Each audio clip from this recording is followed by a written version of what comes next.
Good evening, everybody. My name is AB Prenana. I'm the owner of Good Seeker page on YouTube and also the owner of Doibi Online Services, where we do advertisement for brands, we do campaigns, we support foundational education, and also this is my first video. Please, I want you to subscribe to my page, also like my videos, and also press the doorbell at the side so that you can get every notification when I upload a new video.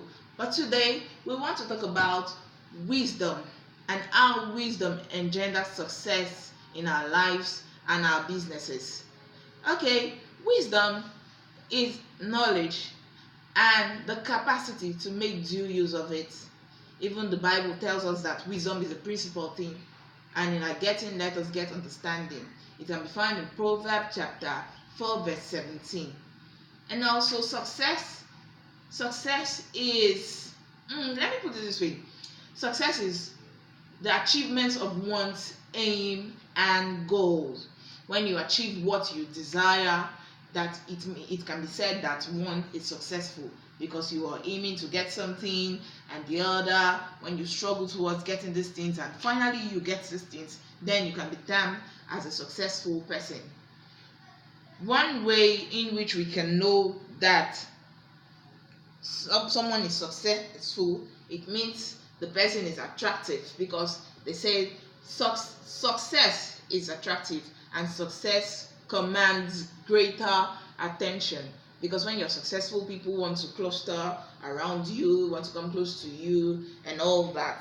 And I used to have this notion as a child when I was small, because I always have this advocacy kind of mindset.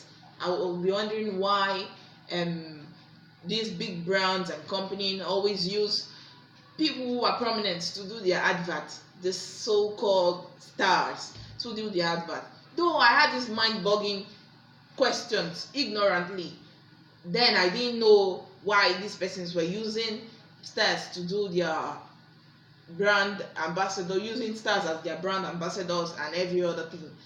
Later I came to realize, growing up, that people want to attach themselves to successful people, and I also observed that these stars can likely increase their sales in their businesses. That's why they make use of these stars, and it is strategic. It is very strategic to use people who people want to associate themselves with in order to get customers to buy their products and also make their brand renowned. So this mind-boggling issue had to stop, because I got the understanding why these things are, and some of the reasons why we need to get wisdom to be successful in life. Because when making approach towards some certain things, you have to be knowledgeable. One of the pillar of wisdom is knowledge and discernment.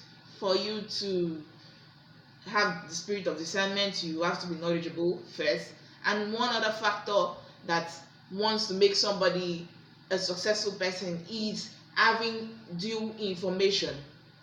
Information is very necessary and is a key factor to any successful life.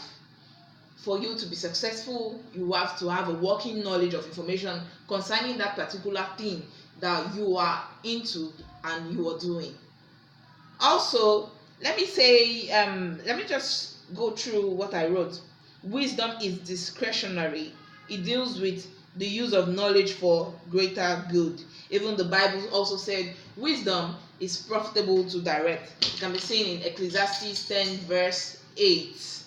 Also, while another method of using wisdom to get what you want, for you to be successful in life, is having insight, that instinct that tells you what to do at a right time. You can even say discretion, discernment. My spirit told me this, my spirit told me that. But as for business, we have to go into the board and do some analysis and see how wisdom can help us become successful in our business. First thing first, wisdom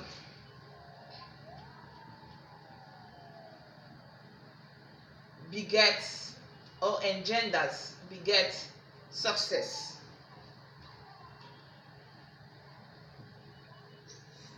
Through these characteristics, such as setting a standard for your business,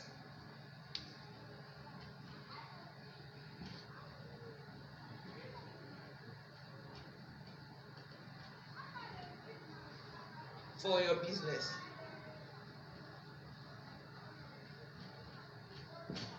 2, have a credit limit. Have a credit limit. 3, do a SWOT analysis. Do a SWOT analysis. Be a customer to your business. Be a customer to your business.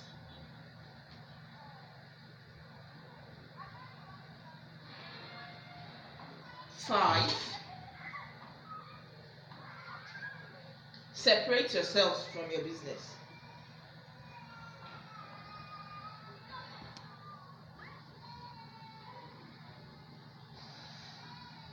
From your business.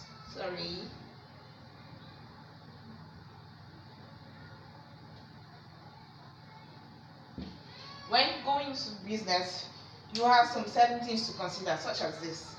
When starting a business, we know you can be starting small, and business have so many challenges when starting it. It's not by what you say or what you've read. It's the real life situation when you actually go into a business and you are practicing what you've thought of. When you put it into practice, you see the challenges in you see the challenges in going into business, the real life situation, not what someone told you. So setting a standard for your business. For instance, you open a shop newly and you tell your workers that they should be there around 8 o'clock or some minutes to 8 o'clock, and you see them by 9 o'clock. That means you have not set a standard for your business. And as a business owner, you also want to go to your shop very early to open and to encourage to see who is performing very well concerning your business. Have a credit limit. When you're giving out credit, you don't give out your capital as well as your profit out as credit for your business. You just give maybe a little less than maybe 10% of your profit. That's what you give out for your business. But most times we tend to do business and we sell to people, we give them our capital as well as our profit. And the margin of the profit reduces when the person tends to keep the money for a longer time. For instance, if someone is owing me 10,000 naira this month and the person's intention is to pay me the money at the next month, by that time I would have done a little business with that 10,000 naira and maybe give me the profit of 2,000 naira. But for the person keeping this money, the value of the money depreciates and it does not have the same value in the previous month that it has. You see, you have to reduce your credit limit to who you give. Definitely, if you don't do that, your business will come to a close, a stop, a point where you can no longer continue. So doing the SWOT analysis, where's my duster? You have to do the SWOT analysis. Let me clean this first two to explain what the SWOT analysis is. The SWOT analysis has to do with SWOT analysis. It has to do with your strengths,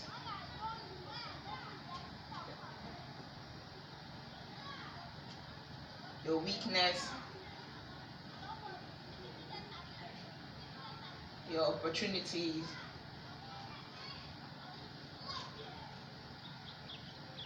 and your threats.